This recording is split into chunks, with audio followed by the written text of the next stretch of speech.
Hello, all. Thank you for joining us again on the Almost Brothers podcast. Hey, will you do us a favor? If this podcast has meant something to you and encouraged you, will you consider becoming a monthly supporter? You could do $3, $5, $8, or $10 a month. What this does is this helps financially support the podcast so that we can continue to put out content and help better serve you. So if you would, down in the show notes, you can click the link, support, and become a monthly member. We love you. New episode coming your way. What's up, everybody, and welcome back to another episode of the Almost Brothers podcast. We got a full cast today. I'm so excited. On today's episode, we're going to be talking about church hurt. We've all dealt with it. And how can we defend ourselves from being the one that hurts people? Coming up.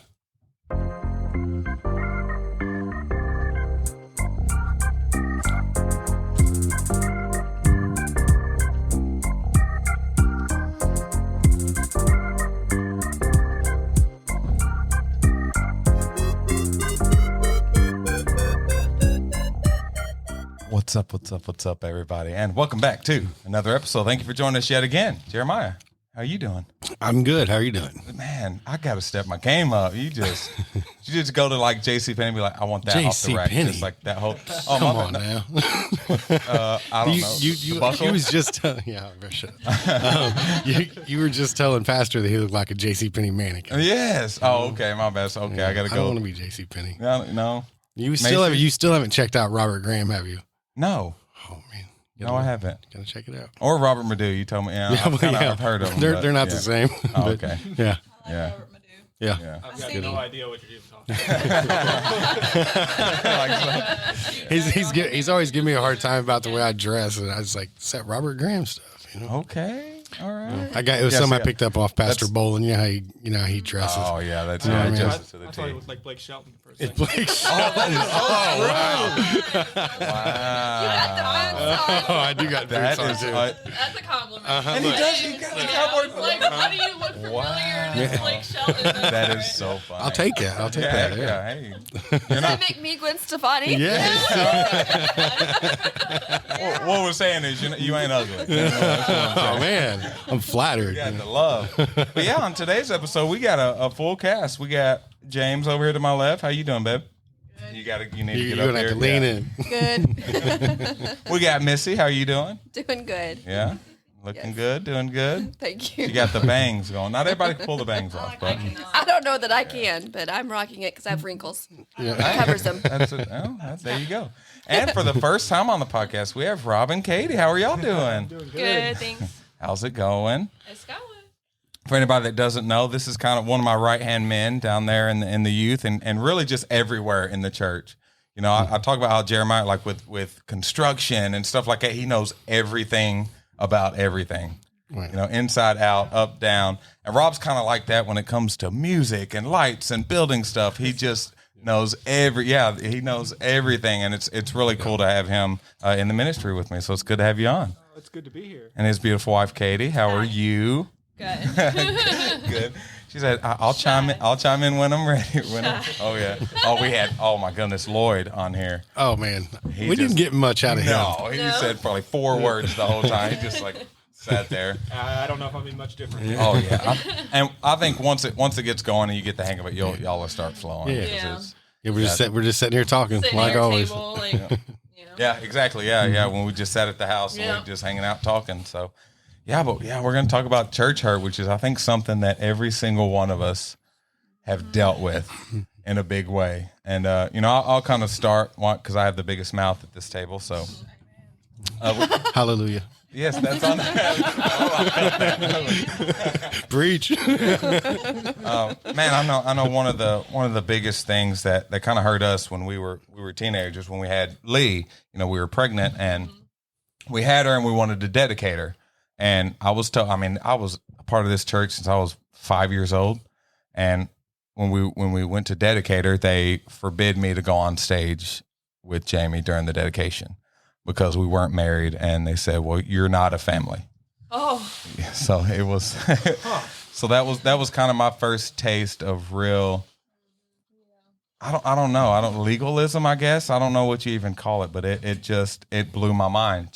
I had to, and then they made me, after we had Lee, they made me stand up in front of the church and publicly apologize for making the church look bad. What? Yeah. Maybe yours is worse. In service. Yeah, they said, cause like I was in like the praise team, and then we did dramas and stuff. And they said, in order to get back, you need to publicly apologize for making the church look bad. Wow. So that was. That's a lot for 16-year-old? 16-year-old. Yeah. I probably would not have done so good on that. Yeah. It was, and it was hard, but I had, our youth pastors at the time were very behind us and very encouraging. So that helped a lot. I think that's one of the reasons why we're so tuned in and we want to help the youth, because we know how it can be being a youth, just trying to make it, Right. So yeah, that's kind of my story. You got Mine too. yeah, our story. And I don't know if I'm close enough. Can you hear me? Yeah. Okay. And to add to that, we actually even built like the gym. We were such a big part of the youth that we were there every day, and they were like family. That's what we considered, like them family. So when it happened, it wasn't such a big deal to me because I didn't grow up there. I was just a part of the youth, and we were just dating, but your whole family went there. So it was like more on you, I guess. And you were already such a big leader. I guess.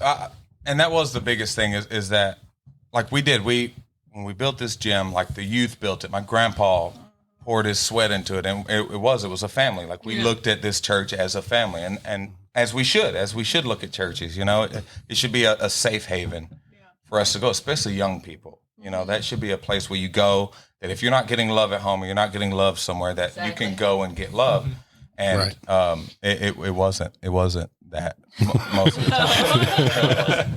Yeah, and I actually remember, what was it? My first, which that one was super, to me, that was like, whoa, took me back some. But I got it. Like, I got where they came from, I guess, where they were, like, talking about. But what my thing was when I actually caught on to this is religion is that we did dramas. And I remember this lady saying, y'all can't do dramas anymore because it has devils in it. It has y'all acting like the enemy, and we can't show that on stage. That's just forbidden. And it kind of like took me back, like, but people fight the enemy every day. Like, we need to show what, they're going through and how they get through it. And it was just forbidden. Like, we couldn't even do dramas anymore. So, Really? And drama was such a big part of my life. Like, I was like a lead person, and he was too, and they just completely took us out. And I mean, that was kind of how I don't know, like that was kind of my calling when I was a teenager. So when they quit all that, and I just kind of felt like I lost a piece of myself. That was drama for the church. Yeah. Like little drama. Yeah. Okay. Like step dramas. Yeah, that was the first time we met Pastor Tim. Is we would travel to different churches, and he let us come in here and do dramas for the church. And that was when we first connected, because it takes a lot for you to let a group of 15, 16, 17-year-olds come into your church and perform these things. So it opened up my eyes to that. Not every church is like this, or not every person is like this. There's bad seeds in every church, of course, but him opening the doors and giving us an opportunity and really encouraging me, made a big impact on my life. But yeah, that's just kind of our story. So let's just move around the table and because like I said, we've all been through this in a big way. Yeah. So. Go ahead, Missy. I'll Why go are ahead. you passing? I I was don't know. forming it all in Teeing my it up, mind, and I forming thought it. I had a few more minutes. Well, I mean, I guess the church hurt that I've personally experienced, man, I don't know. It was just, I went to a church that made me feel kind of unwelcome for who I was. I wasn't the best, I wasn't the best kid. I probably did a lot of things I shouldn't have. And I was very ornery. And, I didn't really get, it was like, I didn't really, it didn't really hurt me at my home church. Where my church really came from was my uncle was a pastor. And so I seen like the behind the scenes part of it. You know what I mean? Like I knew what it was like to see him Sunday morning preaching, but then I knew what he was like to work with Monday through Friday, and nothing bad about that. You know what I mean? I'm not sitting here dogging him because he's a great man. I love him very much, but it somehow like the enemy got in my mind and twisted that around to where it almost pushed me away from wanting to be a part of church because I thought everybody was hypocritical. You know what I mean? And now I understand everybody's just human.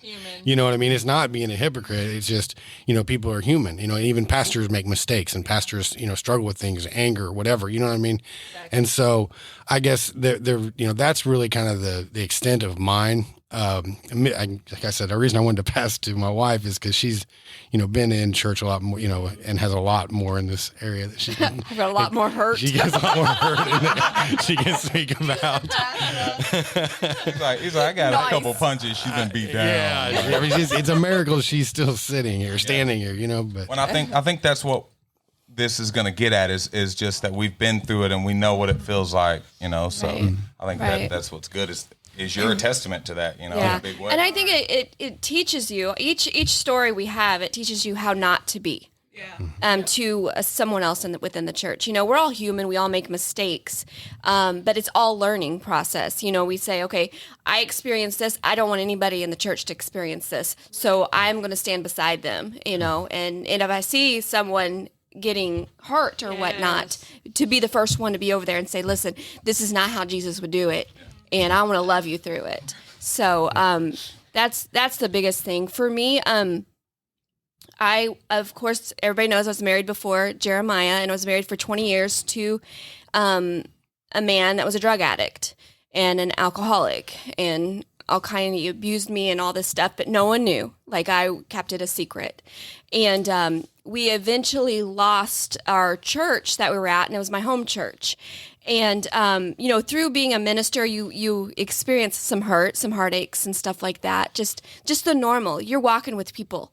And to see like them fall away from the Lord or something like that, that's heartbreaking. That's a hurt.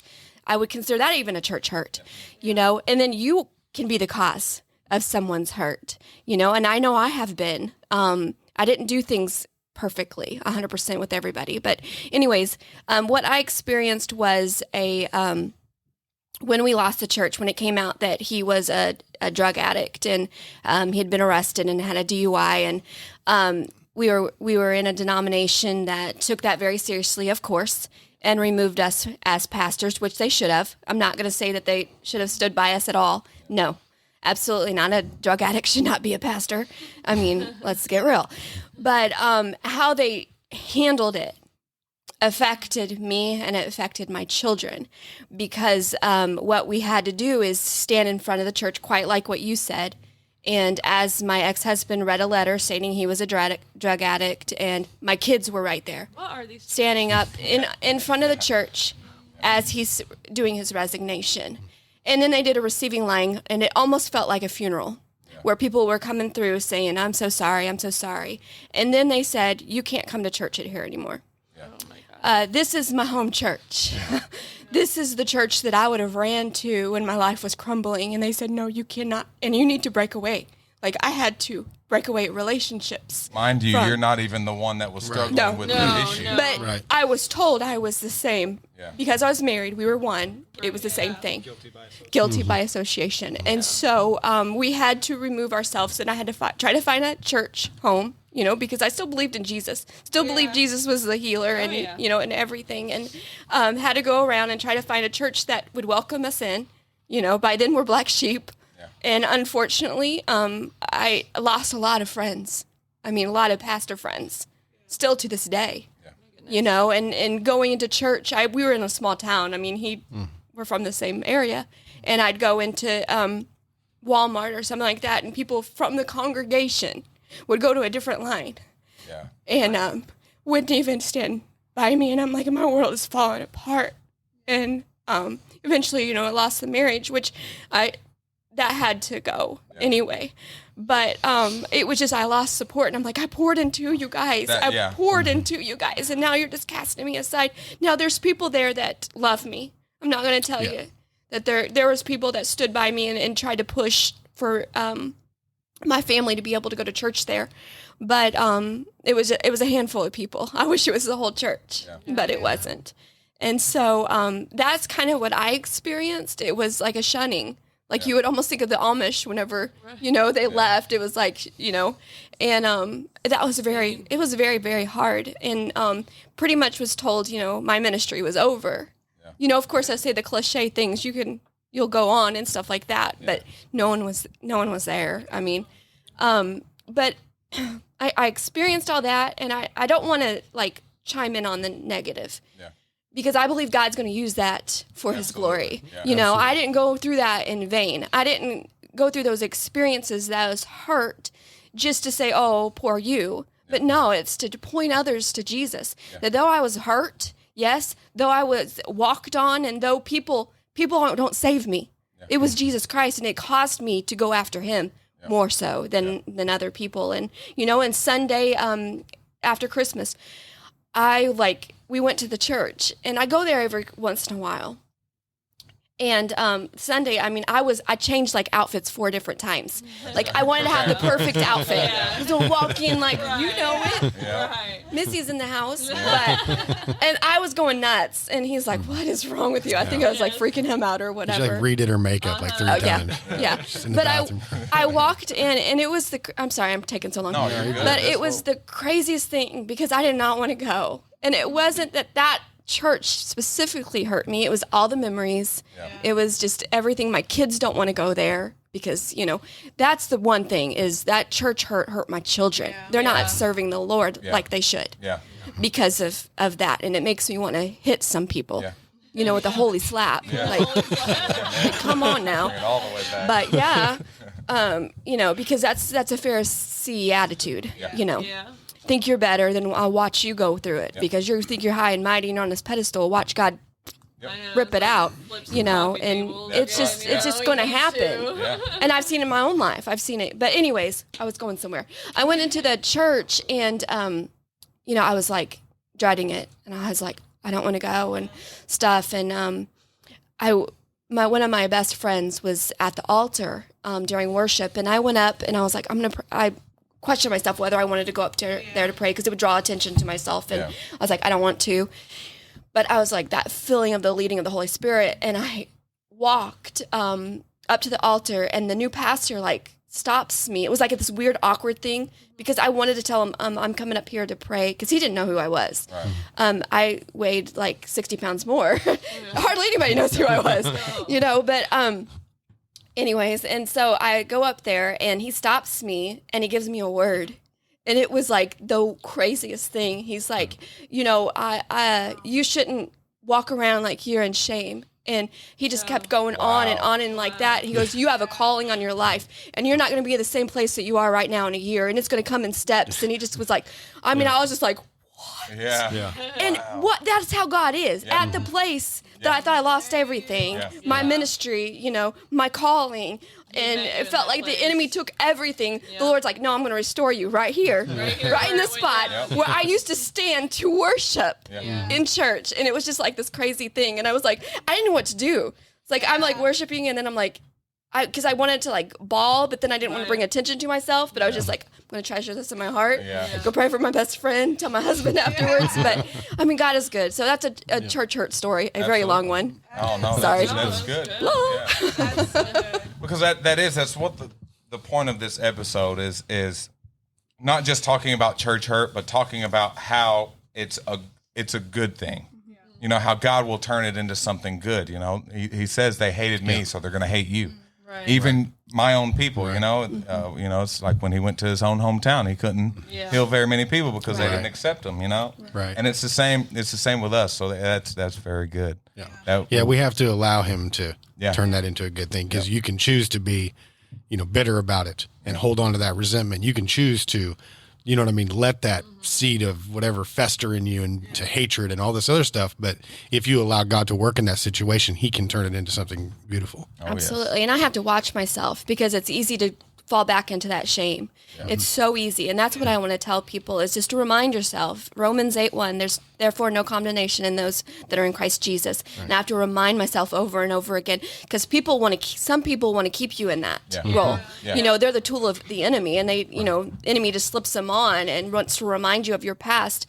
And you just need to remind them of the future, and that God gives you a hope and a calling, and he's got something for you. And I'm kind of on, like, I don't know, I came in this place like upset, like really, I'm like in that funk of, you know, oh, God's not going to be able to use me and blah, blah, blah. And just through this podcast right now, it's like I got a holy fire.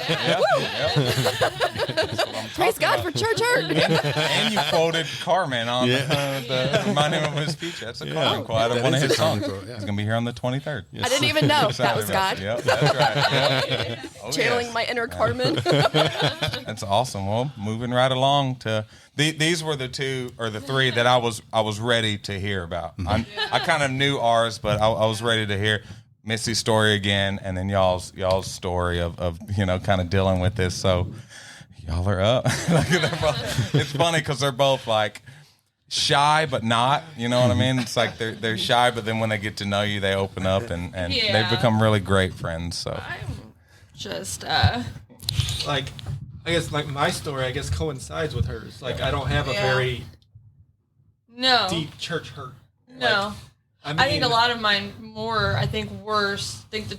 I mean, everyone's gonna experience church hurt, and I've experienced it. You know, here, and this is my home church, and I love it, and I will come back. But it hasn't been to an extent to where it's made me want to leave. Yeah. So like, I can't even. That whole shaming of the stage thing is unbearable, and coming from a first marriage of abuse. To have to do that and be shamed publicly by your church where, you know, you need that support is just hugs. Like hugs. Yeah. But, I don't know. I guess I would just say, like, what I've learned from church hurt is that, it's a lot of not putting people on pedestals. So if you don't put them on a pedestal, then they're not going to let you down. And Pastor has said that many times. That's like, good, don't put it. And I used to put them on pedestals, you know, and they were just like, because I was a newborn Christian, and they were just honestly like God to me. Yeah. You know what I mean? I was going for their acceptance instead of his acceptance. And I had to take a step back from that. And so without going into much detail is just... like you can is just I took a break and I had to reassess myself inwardly and what I really wanted from Jesus and God and religion and my church and my relationship as a whole, and I realized I was like, I need to just go and I need to focus on myself and just put on those blinders almost in a way to where it's just me and him, to where I'm not affected, because it can change you don't want to come here. You know, you don't want to, you can't get out of that headspace when you're worshiping. I'm just thinking about all this unforgiveness. And it got to the point where I just I didn't want to be here and I didn't want to worship. And I was like, you know what? I really just got to get out of that. And I've got to put my focuses back into that. And since I've done that inward kind of reflection, it's been fine. I feel fine. I don't have any resentment. You know what I mean? You guys have been amazing with that kind of just, I don't know, appreciation, I guess, and love. You guys have just like wrapped your arms around us as a family, and it's just been really, really nice. And not saying nobody else ever has, but it was just, I don't know, it just clicked. So it was something I felt like this is where my husband is supposed to be, and you know, and this is where I'm trying to get to his point, because he makes me so proud. When we got married, he was an atheist. That was straight, He was atheist. I didn't even know that. Yeah, I was raised Lutheran. I was Lutheran until like the 8th grade too. I grew up in a raised Lutheran, and like, so like I told my mom, I was like, I don't know if I can marry him because I'm trying to get closer to God, not farther away. And she says, honey, what if you're the one that brings him closer to God? You know what I mean? And the first time we walked in this church, almost 5 years ago, he had an encounter with the Spirit. And he's like, I don't know what this was. Yeah. And that's awesome. And it's just crazy. It was intense. So like we come from Michigan. Yeah. Church is completely different Yeah, up there. that whole Like, shame thing is so weird to me because I was like, I don't do that up north. Not that I know. Bible Belt strict, right? It's like shame. It's true though. So when I was little, I grew up in church with my parents. My dad grew up down here, so he grew up in this. So we always went to church. But I guess like my first church hurt experience would have been when I was younger. Since then, that's when I decided, this can't be. Like someone I looked up to was always on stage, and I mean she'd pray and she'd dance and she was worship, and they took her down from there because they claimed it was a distraction. And I mean, it hurt her. She stopped going, and it affected me because that was my favorite thing. Right. I loved that praise, that worship. And almost like I guess, she fed you, like that helped you. And I mean, I basically stepped out. Since then, I got rid of it. I said, no, this can't be. I mean, I was an atheist since then. Like there's no way someone who claims to believe in God and in Christ and all this and going to tell somebody they can't worship. Right. So I mean, I was like, there's no way. So I mean, since then I decided, I'm not doing this. I'm atheist. And so it was, oh my goodness, I was 13, somewhere in there. And since then, we moved down here, 2016. I was atheist. Didn't believe in nothing. I said, no, moved down here. And part of living with her, we moved in with her brother and sister. So part of the stipulations of living with them is I had to go to church with them. Right. Until we got I was our like, feet. you Like, you could could stay with us and then, And get I on your feet. never like downed anybody for being a Christian or anything. It's like you believe in what you believe in. I don't Kind bother of more me. agnostic, I would say. He was more kind of closer. But I was like, I'll go. It is what it is. I was in here for, it had to be 30 minutes. They had the full choir on stage. It was a worship night. I'm in there, and all of a sudden, I get smacked in the face with the spirit. I didn't know what was going on. I thought I was having a panic attack. I didn't know what was going on. He's got anxiety so bad. So. I was like, it's okay, because I knew what it was, because I've come from and I've gone to, like, Pentecostal roots background. And I remember coming here and, then my sister being like, oh, it's, they do prayer language. And I was like, oh, okay. And I was like, okay, it's okay. I was wrong, Just go with it. But then he was, like, doing that. I was like, oh, no, you're just fine, And luckily we had this... blessed man, Mike Jameson came in. Mike Jameson came in. He took me walked out in the in. foyer Yeah, and explained to basically me. was like. It's like I felt like my hands were on fire. Like Yeah. like my tongue was all tingling. I didn't know what was going on. I'm like, what is this? And he took me out and explained it to me. I was like, this is pretty cool. I didn't know. I know this like, is like completely off the church hurt thing. I know. But No, it's good. No, it's good. It went from my hurt and going into Right, part of so the now where you're I'm being at now. saved. Yeah. And then and ever since then I've been hooked.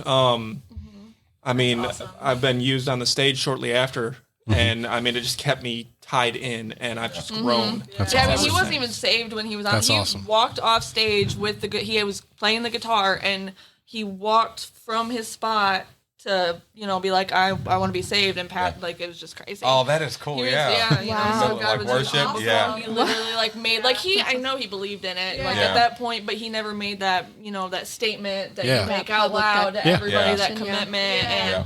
I just remember because I was in the choir and I look at it and I was like, I was so excited. I was more excited That's than everybody. awesome. I was like, yes, because it's just something I wanted for us, because I knew if we had God in our relationship that it would just bring. That's right. It's just it's That's better. cool. I've been a Like- part of a godless marriage, and that's not something I wanted. Yeah, we got married, and God was not allowed. No, in it any was of not our- allowed in our wedding, like in our vows. She Right. said, God's not in our vows. And I went along with it. And I was like, I'm just going to, pray and hope, it just happens and it'll be that way, because I loved him and he was sweet. We renewed him here. He was in it this time. Yes. I was going to ask you if you renewed the vows. God told me, I was up in the middle of the night. There's a whole thing about it, but I went to use the restroom. It's like 2 a.m. or something, and then all of a sudden, like, God spoke to me, and I've never really heard God's voice.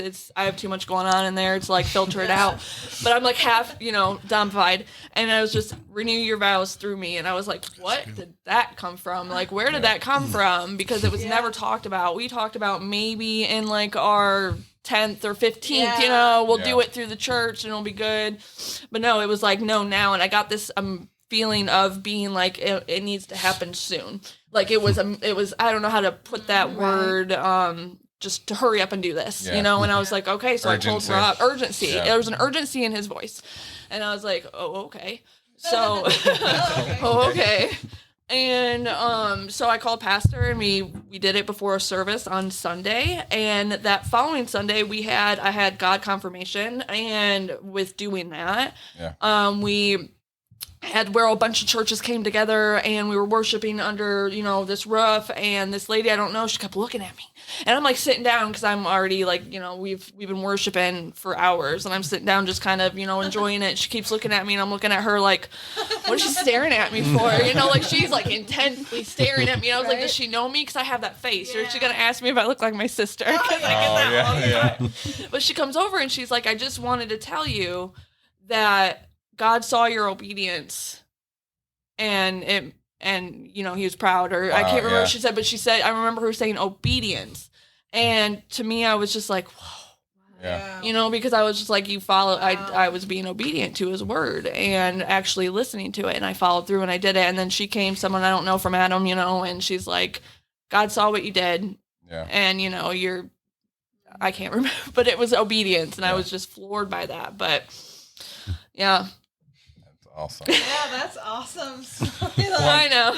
Well, and the beautiful thing about that is that you know, through the church hurt of both of y'all is y'all being used. Right. You being used to show your husband Christ, you know, in your obedience, and Rob being used in the many gifts that God has given him in the different areas I talked about earlier. Right. Because I feel like sometimes with church hurt, we want to give up. Right. You know, we want to say, okay, I guess this is where I split from the church and just have nothing to do with it. Mm-hmm. But it really is an avenue for God to break you and put you back together in a better vessel, you know, and be able to talk to people that have went through the same thing and that have struggled with, you know, all of our stories help each other out, you know, just being able to say, well, look where you are now. You've got through it. And you know, us being so young, dealing with that, we could talk to youth and Missy with her husband and dealing with the ministry aspect of it, you know, is like you said, that really struck me, is talking about the people that you poured into.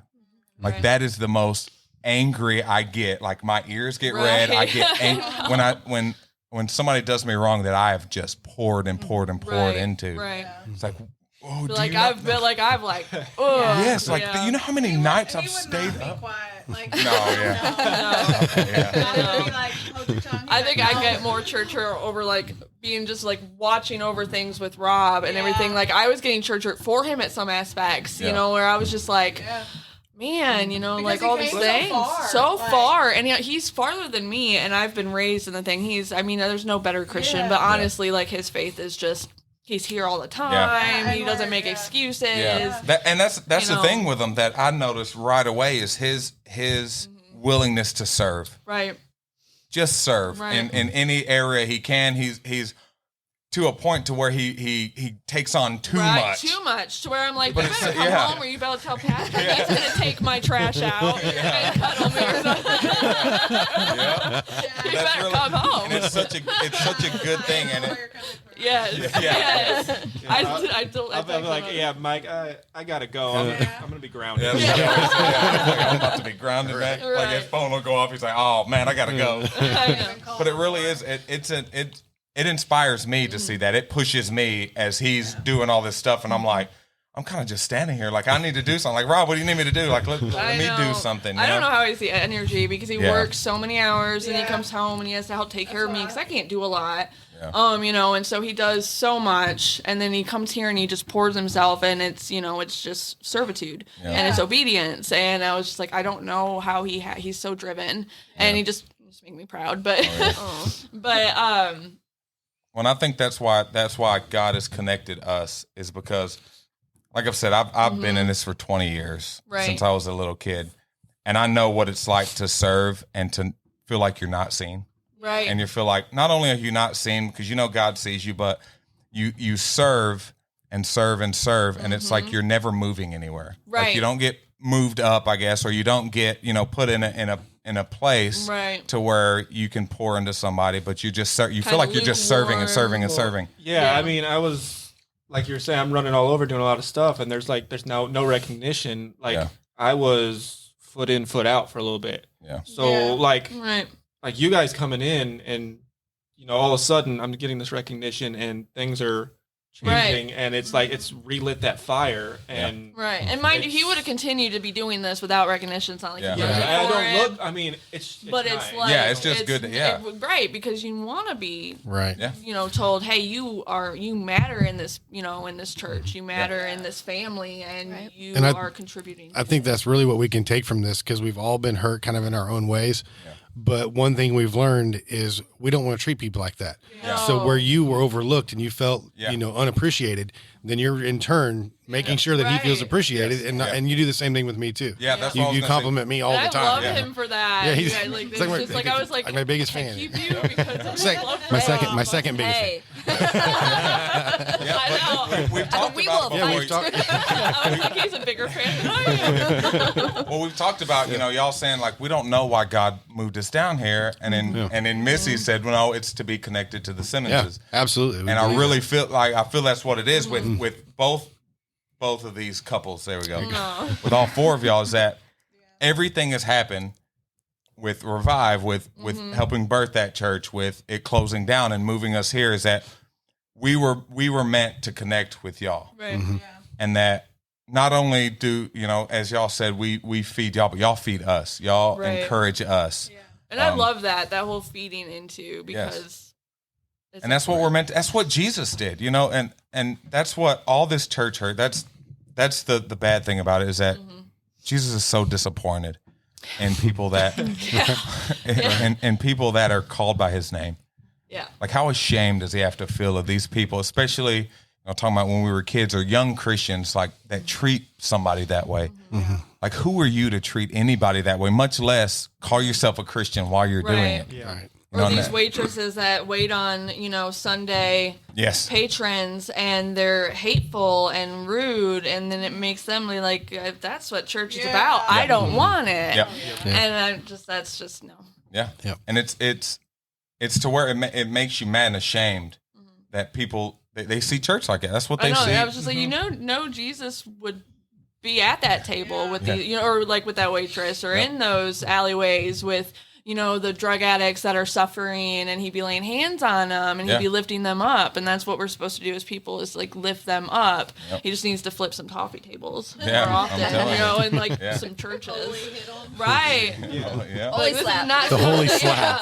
I don't remember what I don't have a verses it slap is where he for goes in Like, and he's just so like- mad. Just like in the lesson you taught tonight, and you have people that are keeping people in this position of being down, and and that's not what it's about. And like with your story, that's what it feels like. Right. This is happening to you. Well, let's make it worse. Right. That's what it It's sounds like. contagious. Let's, move Right. to another aisle. Right. And it's so easy when you have that even like I have noticed, I've had people that, push me aside, cast me aside, that sometimes it even affects me to this day, where someone won't say hi to me or something like that. Like those Oh, feelings yes. immediately come up. Oh, yeah. And I have to say, wait, Yeah. this is not a true emotion. And I'll sometimes have to run it by him. I mean, honestly, say, okay, did I see something too much? Because, and God's still healing me and stuff like that. But I wanted to say something, and it totally slipped my mind. But what do you do when you feel like, you've, like the church heard of being overlooked? Yeah. Like Right. it's a constant feeling, because that is a real feeling in a church body, because you have so many members, and each job is important, from Right. cleaning the toilet to preaching Yeah. the word, both so important Yeah. and so needed and so vital. So what if you're like sitting here and you're like, maybe someone's listening and saying, that's me, I feel overlooked, or feel like, people aren't appreciating me. So what can that person do? I always say when asked That's a that good question is read David's story. He is one of my favorite. I talked about it a little bit tonight. He's one of my favorite because he got anointed to be king and sent back into the field. Like, and even before that, there was a party where one of his kids was going to be anointed. One of David's dad's kids was going to be anointed, and he wasn't even invited. Right. He was left out in the field. Yeah. Really? And as he went through, and they said, "Okay, none of these sons that you brought us is the one. Do you have any more?" "Oh, well, I got David. He's out there." So, like, imagine that, knowing that there's a party going on, and you're working in the field, and And finally you get invited to the party, and then you get anointed to be the next king, and you get sent back in the field. Like, imagine that, like, whoa. Right. Like, wait a second. Yeah. And in his serving in that field, things happen with God's perfect timing for that to line up. He had to be obedient. He had to wait in the field and work. His dad sent him to deliver food to his Cheese and brothers. stuff. Yeah, to the Set him up to be able to hear a giant talking crap. Set him up to be able to step up and say, no, you ain't There's going a to talk. lot of that. right, and then he remembers fighting the lion and the bear. Yes. You know, Yeah, all those the things that he had to struggle while he was in the wilderness. So the story like of Jacob. David, Yeah. the story of David is always so inspirational because he was patient, and he waited, and he did what he was asked. That reminds me of Jacob. Well, you know, I think about, because it's easy to be overlooked, and I've experienced it before. And what I do to help me is to just remember that how it talks about that if we receive our reward from our brother or here on earth, then we've received That's it, it, yeah. Right. instead of receiving it from your heavenly Father. So if I'm doing something, I'm being acknowledged for it, I'm being rewarded for it here, then I've already received my reward. Right. So it's, in a way, if you need to kind of tell yourself, it's almost better that I'm overlooked and I don't get it here, because I'm storing up rewards from my heavenly Father. Yeah. You know, and so that's just a way I chose to look at it sometimes. Sometimes that was passive, like a good way of thinking about it. And I would always, in my life, I would always push, like, if I'm not being seen, you're going to see me. You're going to see me. And not in a bad way. I'm gonna serve until I can't serve no more. Like I used to tell Pastor Vitt, hey, do you need your truck washed? Well, Do you need gas in your car? Like you're gonna see me serving. I'm gonna serve your face off. My truck's kind of on fumes right You know, now. the first one there, the last one to leave. That's awesome. You know, oh, it is, yeah. Hey, both of our gas lights are on. It is. I It got was like you. 40 miles till empty. I was like, oh. You know, so We'll make I it. say just Sorry. when you don't feel like you're being seen, serve more. Serve. Right. Just serve everywhere you can. You know, when coming here, you know, Pastor sat me down and said, hey, well, where do you feel like you need to be plugged in? I said, what do you need? Like, where do you need me? And that began a snowball to, okay, well, can you help us in the media? Started helping there. And then kind of talking to them about youth, like what's going on with youth. And then they stepped down. And because I served, because I was Right. here serving, Yeah. we were able to get plugged into the youth, you know? So I'll say just serve where God's got you at and just serve. Yeah. It's easy to say and it's hard to do, but really that's, yeah. No, that's good. That's good. I mean, Pastor spoke tonight on staying focused. You know, God's given each of us a dream, and we can let hurt affect that dream, like give up on it, or a vision, you know, where we see it in our lives. And that's exactly it. I mean, you got to be obedient. You got to pursue. And the scripture that keeps coming to my mind this week is that he uses the foolish thing of things to confound the wise, you know, and each story, even the one you mentioned, David was unlikely. He was overlooked. How many times does that happen? Even with Abraham and Sarah, they were overlooked as being too old, but yet they birthed a nation. You know, there's so many times of that. So if you're feeling overlooked, if you're feeling like, you know, you've just, you give and a give and nothing seems to be happening or whatever, just hold on. It's exactly what Jeremiah said. Your reward's coming, and that vision's going to happen, and that dream's going to happen. Just don't give up, and don't let people detour you. Yeah. Mm-hmm. You know, keep your eyes focused on Jesus, you know, and start walking on water. So, Right. And that's happened to me, like with a church hurt, or I don't want to call it so much church hurt, but with the purpose thing, where you're in somewhere and you're fulfilling and you're serving, and then all of a sudden it gets taken, and like you don't have that that place to serve anymore, and then you're just sitting there and you're in, like, I don't know, treading water in a way, because you're trying to figure out, okay, what next? And I remember doing that. I remember trying to find Like a limbo. and I was just like, I don't know what to do this. I felt so free in this. I felt so, I don't know, just open. This was my connection to God. Like, I felt so close. And then to go away from that, then it's just like, okay, so now what?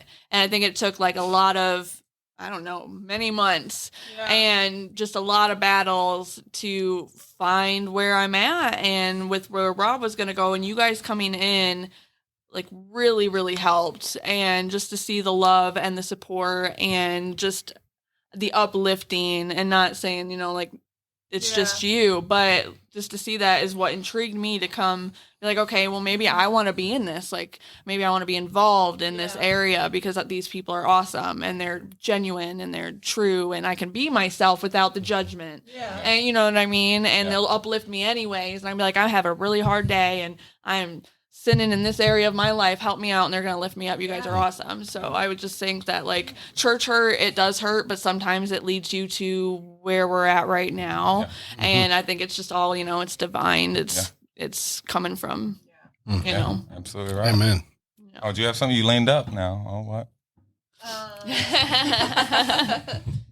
Just listening. I like not having a microphone.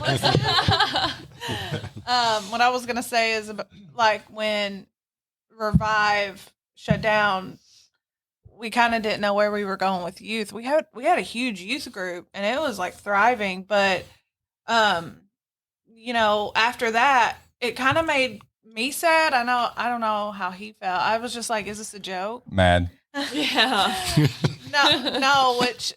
I was like, am I getting punked? But no, you weren't. I was kind of like, what's next? Because we had 30, 40 youth, and I just felt like, where are they going to go? Like, what's next? I kind of felt like that, like, oh man. But I knew to go give it over to God and kind of just see where he took us, which we were kind of in limbo. Like, we didn't know we were coming here, and Revive, we didn't know what was happening with that. So I just kind of like trusted God. Like, I had this peace over me, even though I still hurt for my youth back at home.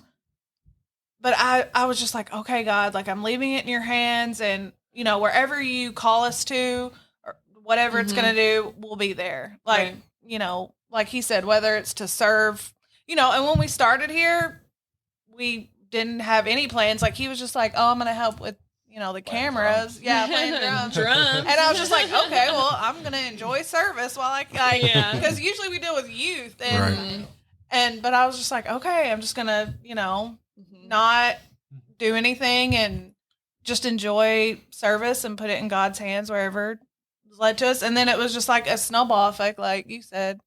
So...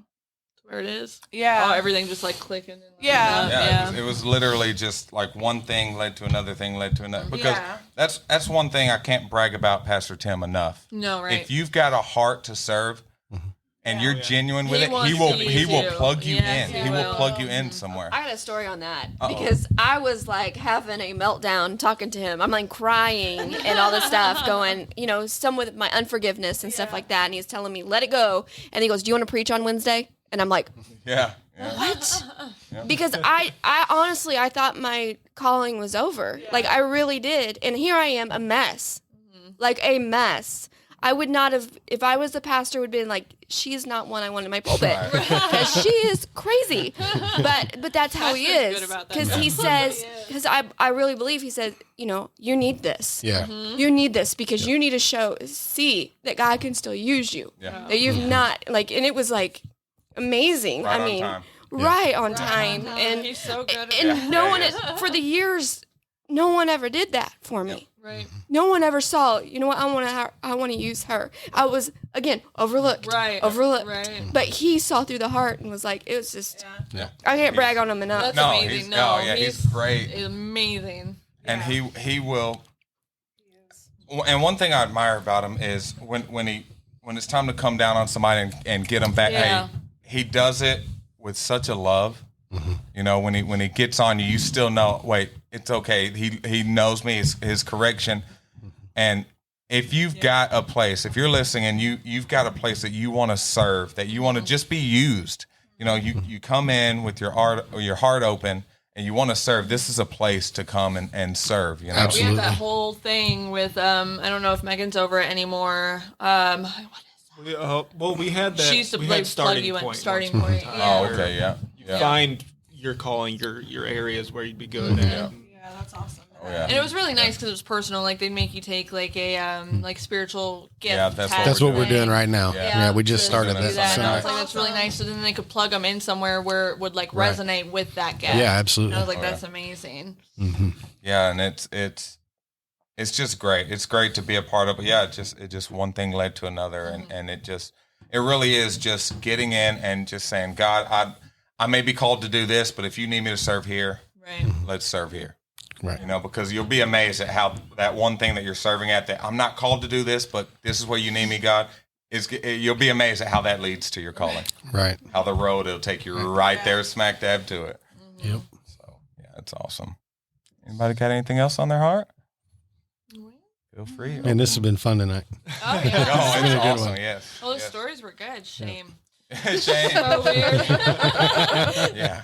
And if you are Here's that. Bible Belt Church. Oh my gosh. I didn't even get to my story about the earrings. That's. Whoa. Oh yeah. Well, see, that's what I kind of like about this one because I think it is non-denominational, right? So Yeah. there's not a whole lot of the rules and Yeah. everything. You could just love on Jesus. Yeah, and I I think mean, like that is where I would stick. a lot of other churches I'd walk in with my gauges in, and Yeah, we've Yeah, got right gauges and tattoos, Yep. and I'll have holy jeans. they didn't and even like look twice. They No, not at all. Yeah. Not at all. And that's the way it You should be. can't do that up there. Some dude made a thing about people Coming are more from comfortable on a Lutheran. bar stool than they are on a church pew. You know, talking about how they're comfortable because they're accepted there, but they're not accepted here, Right. where they should be accepted. Right. You Now, know?